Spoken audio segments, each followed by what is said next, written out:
Thought I'd get on here and talk to y'all. I just got off of work, headed to the plaza, gonna have tea time with one of the girls. Then after, we have Bible talk, and then after I'll head home and kind of prepare. I'm really grateful because I work at a school, and since tomorrow is graduation, I don't have to get up early, I don't have to be at work early. I actually have most of the day, and then in the evening I'll get to attend the graduation, so pretty excited about that. How have I been doing? How have I been feeling since the last video? Honestly, I feel like I've been in kind of like a little bit of that funk still, a little bit of that, like, I'm feeling a lot more hopeful, I'm feeling a lot more optimistic for what's to come in life, and like looking forward to the summer, looking forward to summer break. I think not that I have anything planned, not that I have money to spend, or you know, I'm not going on any trips, I'm not doing anything. My summer break, I will be broke.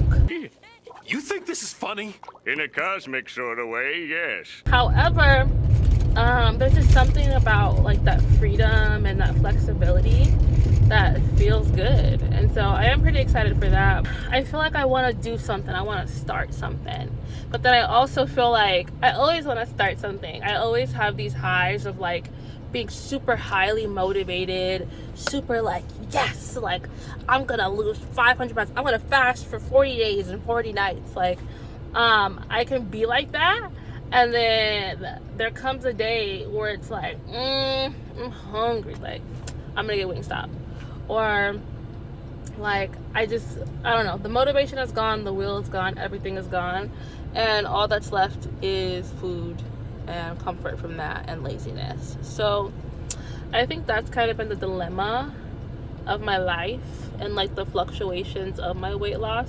I'm the heaviest I've ever been in my life, and so that's tough to kind of like, okay, my clothes don't fit the way I want, but also I don't have the money to keep like, oh, let me just go get new clothes. It's like, no. I've been learning a lot about friendships, and I feel very refreshed. I actually had a talk with my friend Bree yesterday, just about how I've been feeling in my relationships. I'm a person that like, I highly value, and maybe everyone's like this, and maybe some people don't care. I super value quality time. I super value, if you say we're gonna meet up, or if you say we're gonna do something, and then that something does not happen, it's just devastating to me. And it's always been that way, and it's probably tied to trauma in some sense.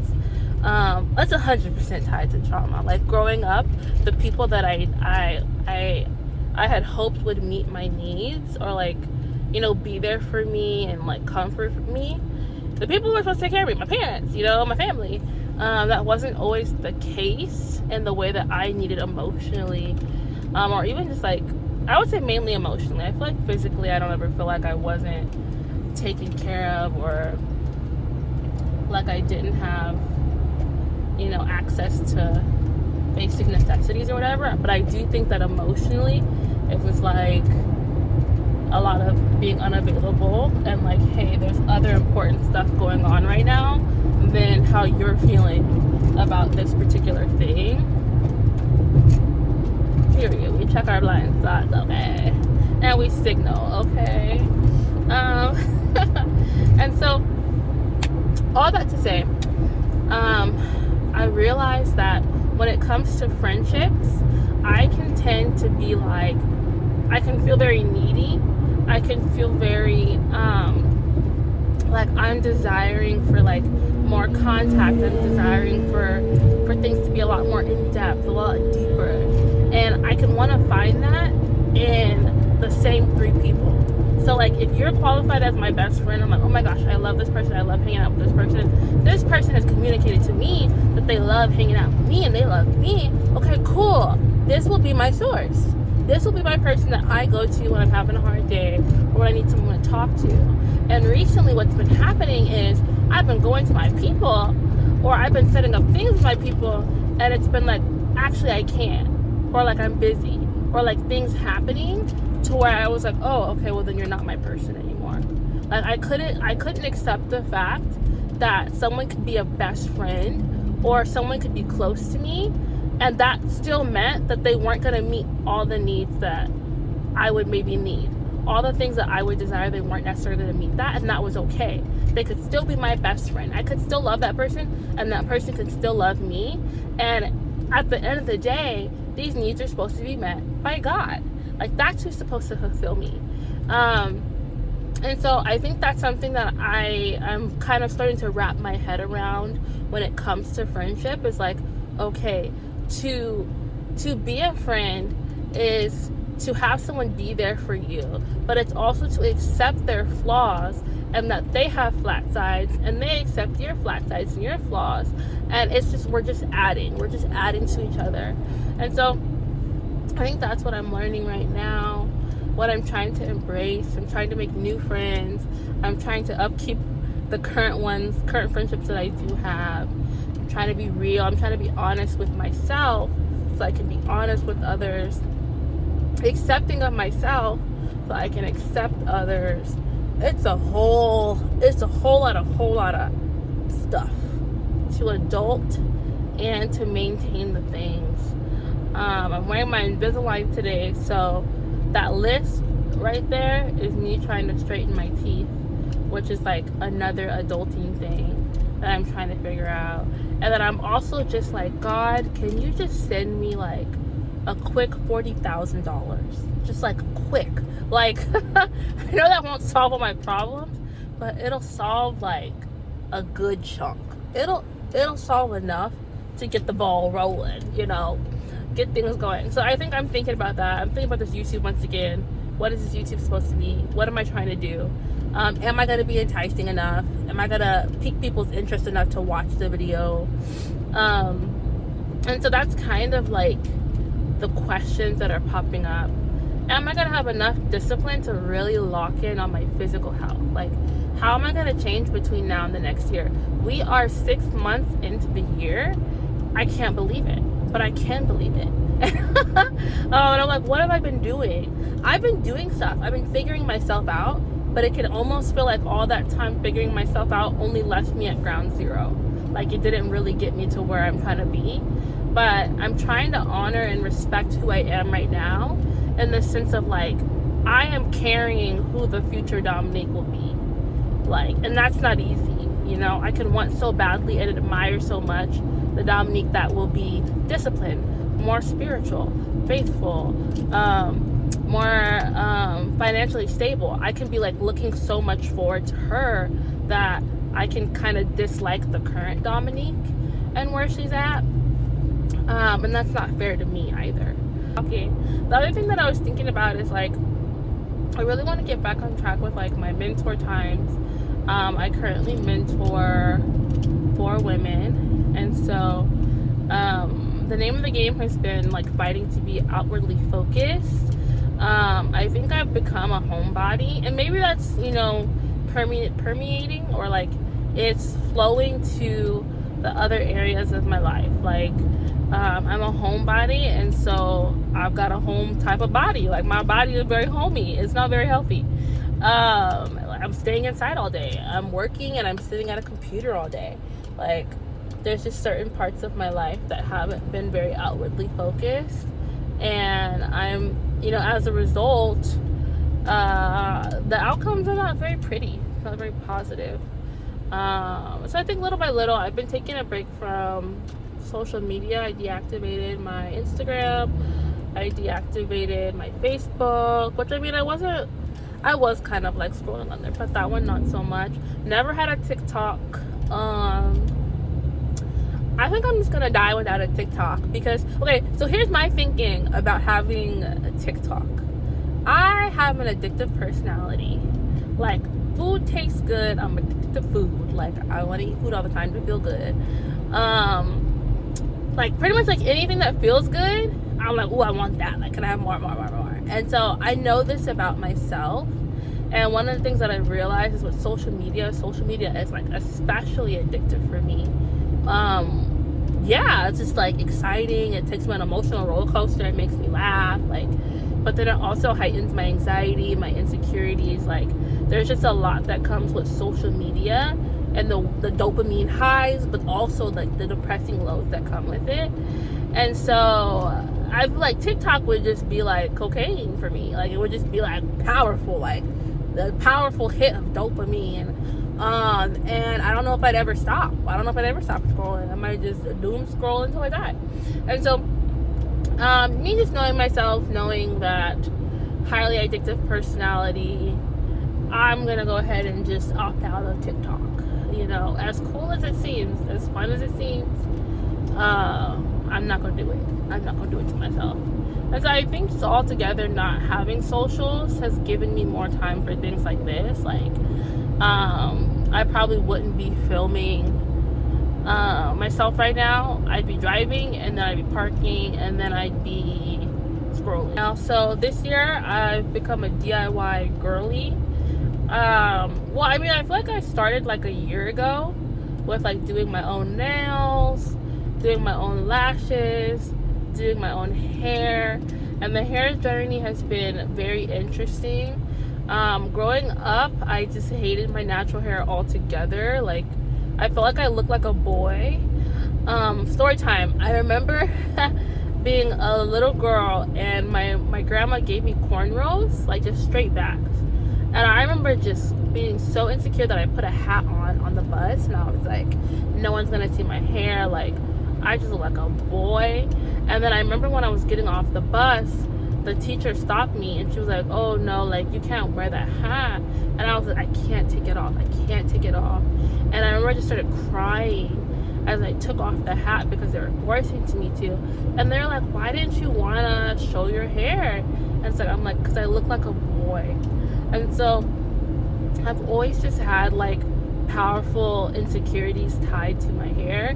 And I think anyone in the Black or the African American community can probably relate to some of the negative emotions tied to just being a Black woman, let alone dealing with our hair. And even the premise of I have to deal with my hair, like, it's just such a different experience. And so I think that's what I've grown up facing.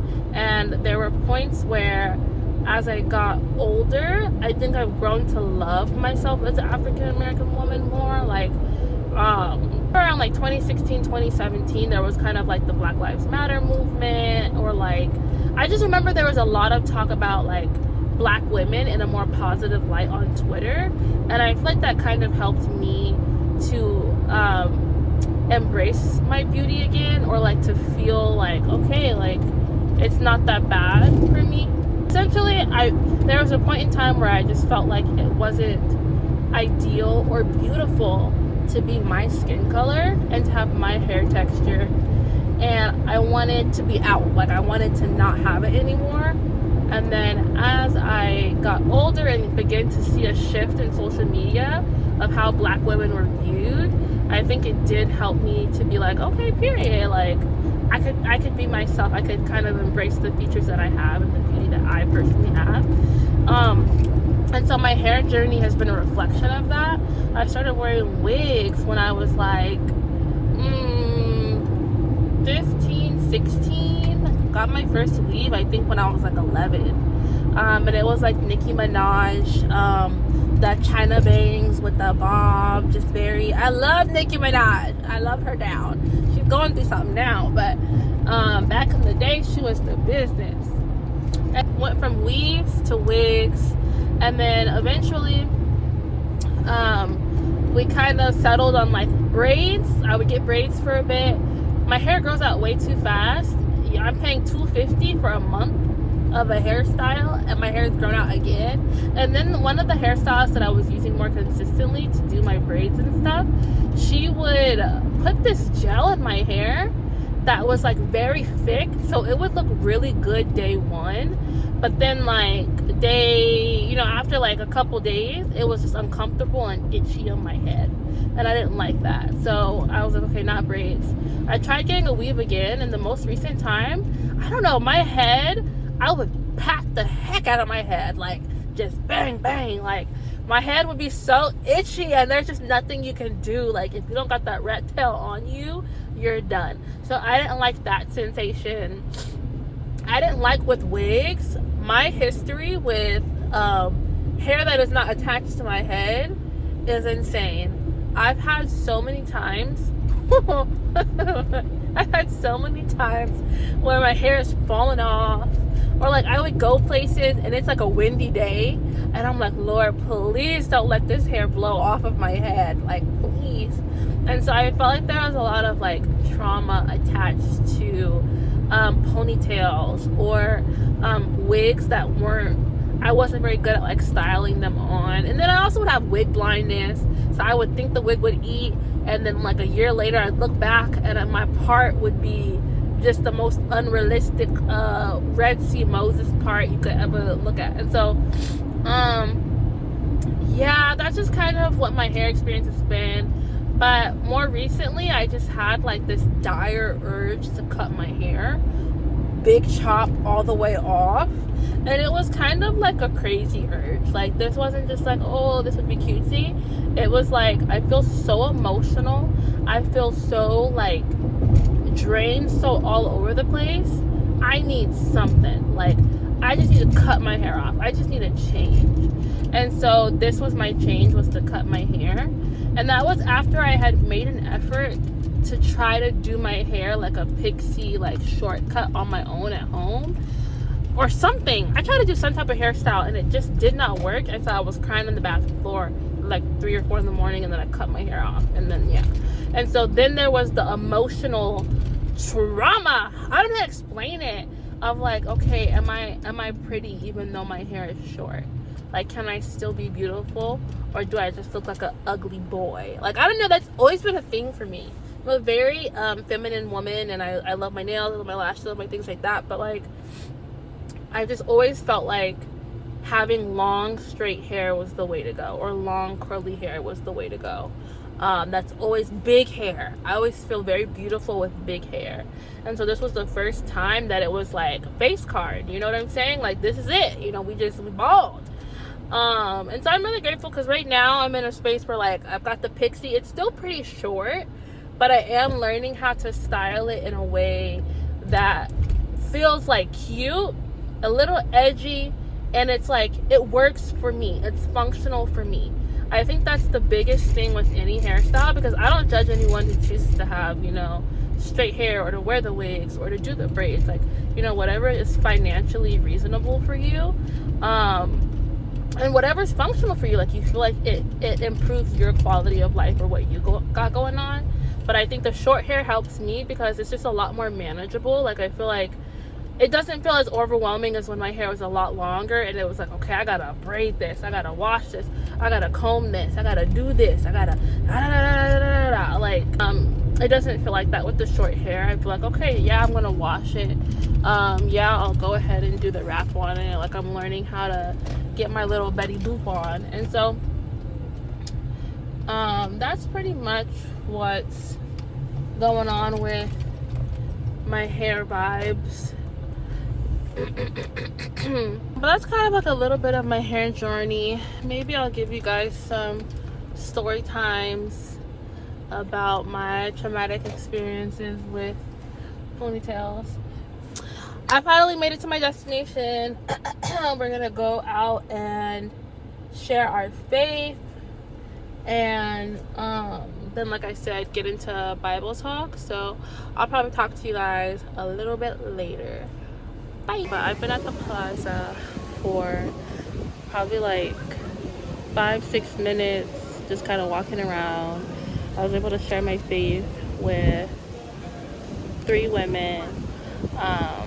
The first 2 were like, oh, you know, I'm Catholic. Then the next girl, she was just like, hey, just like in general, I'm not a person of faith. Which I think being a disciple for 9 years, I think, or almost 9 years. I think it's almost 9 years. One of the things that I do want to grow in is being able to like, I don't want to debate with anyone. I'm not trying to shove faith or God down anyone's throat. But I think I do want to be able to reason a bit more with people. Because I feel like, you know, yeah, this is important. Like, this is serious. This is our faith. This is our relationship with God. And so I want to do better with that. But I'm gonna start walking around again sharing my faith for a bit, seeing who I meet, who says yes, who says no, and yeah.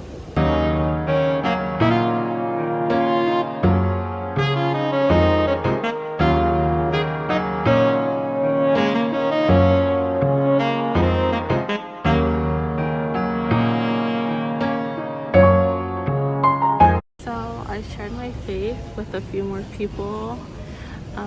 I got some different answers. I think one of the more like shocking ones was, like, oh, like I'm not interested. I'm like, oh, like, are you not a person of faith? Like, kind of where are you at with that? And they're like, oh, I actually do witchcraft. So it's like, okay. I think God is definitely allowing me to meet some like really different walks of life today. But it's refreshing because it also is a reminder of like, yeah, like everyone doesn't have what I have. Everyone is really in different places in their hearts and their understanding of who God is to them. And so yeah, I think that's kind of how it's been going. I'm really fighting and praying for courage and to be able to like go up to people boldly and not pick and choose who I share with based off of like what I feel confident with, but like, okay, God, like who do you want me to share my faith with? Because at the end of the day, like I think I have felt kind of some type of way about that. Good things about Jesus, and now they're up here talking about let's get this man killed or try and charge him for crucifixion, and he's all like, "What you doing here?" And he's trying where I'm at. I'm doing the bare minimum. I'm doing just enough. You're just holding on to a lot. I know. So what did you think of Bible Talk? It was so good. Cut up. The fact that truth is supposed to change you, not have you be in the same place. A bar right there. What did you think of Bible Talk? I thought it was great because it reminded me of like right before I got baptized, or really right before I did D shit. I had to do it twice. Ooh, double time. Yeah. Okay. Memories. Gotta love the truth. What did you think My turn? of Bible Talk? You know what? I thought it was pretty good. I think whoever's watching this, I think whoever's listening to this, they need to listen to this. They need to listen to the Preach truth. the walk, preach the walk. It was great. It was great. Hello, my Aplicando. sister. Okay, what did you guys think of Bible Talk? ¿Qué pensaste del discurso que tenemos ahorita? Que necesitamos aplicar la verdad. That we need to apply the truth in our lives, Como discípulos. like disciples. I learned that we have to be comfortable being uncomfortable. That's good. Muy amable. Yeah. Okay. Today, we're going to the gym. After not going to the gym for like a week, which I'm tempted to be down on myself and be like, oh, like I'm not going during the week. But I did go last Friday and today's Friday. So I would call that consistency, personally. And so, yeah, I'm gonna hang out with my friend Ari. She has a membership at Vim and Vigor, and she shared like a 30-day membership with me. So we're gonna go, we're gonna work out. I'll take you guys along with me for the vibes, because we're locking in. We unlocked and now we're locking back in. So yeah.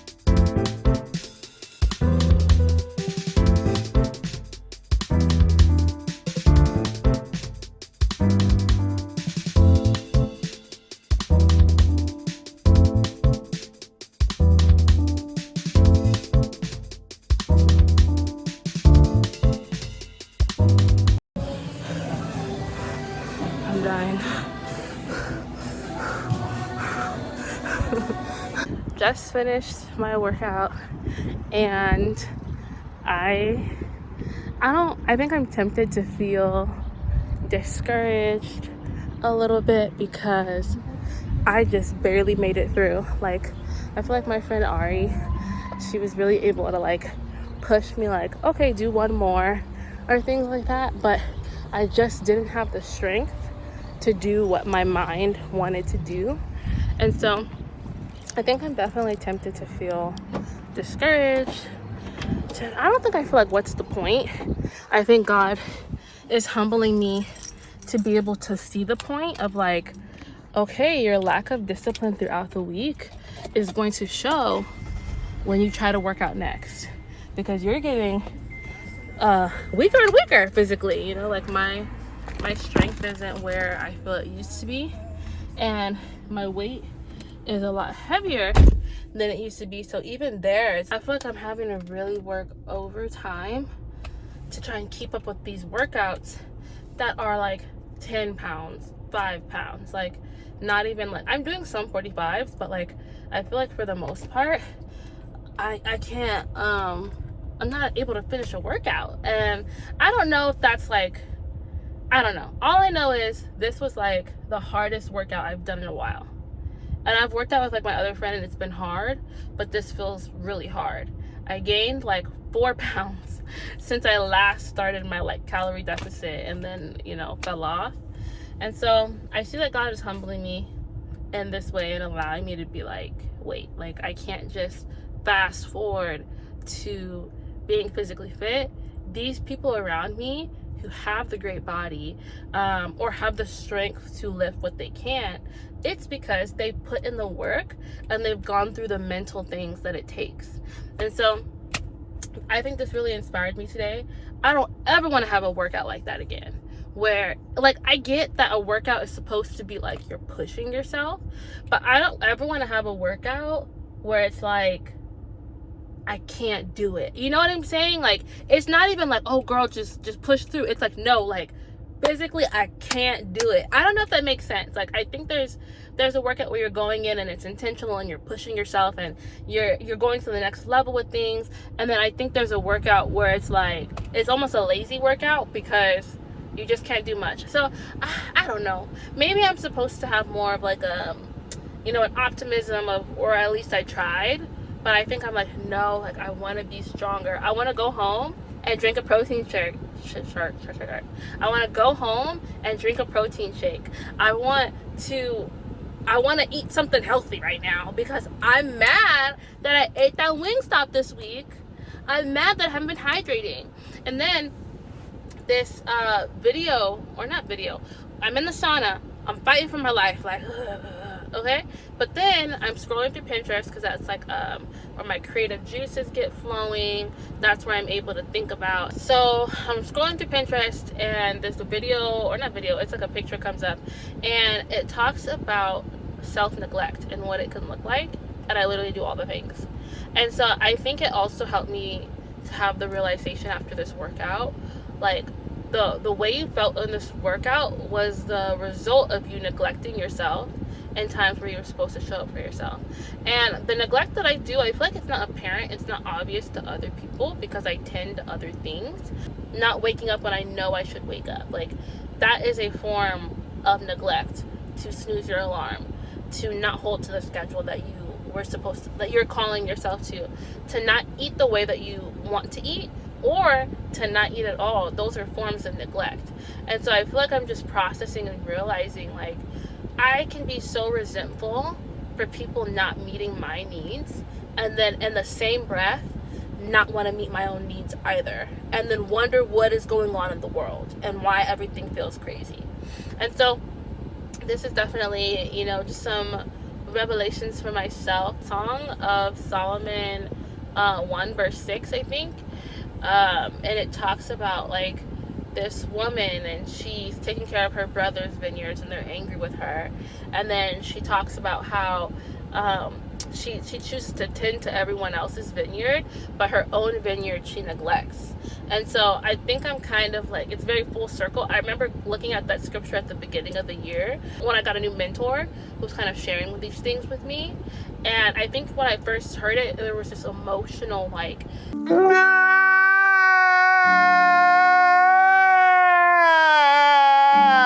just emotionally taxing, whoa, I've been neglecting myself. And then it's like, okay, now that I know, I'll be better. 6 months later. Tomorrow for sure. And then 6 months passes and I'm at the gym fighting for my life because, whoa, I've been neglecting myself. And so I don't want to be this way. I can't promise right now talking to you guys that this is it. Like, woo, the revelation is here. I'm going to be different now. I always talk about I'm locked in. But the thing about a lock is you can lock it and you can unlock it. That's the thing. Like, I need something else. I need another term. Like, cemented. I'm cemented in. Like, I need, like, a resolve that I won't negotiate on. Because I need to show up for myself. And so, yeah, those are the revelations. But I think that's going to be all for today. All I'm doing right now is I'm going to go home. I'm going to drink a protein shake and try to eat something healthy. I don't know what that's going to look like. Home, protein shake, pokey, and then get ready for work event tonight. And so I might not see you guys again till tomorrow. Today's Friday. It doesn't feel like Friday. So, bye.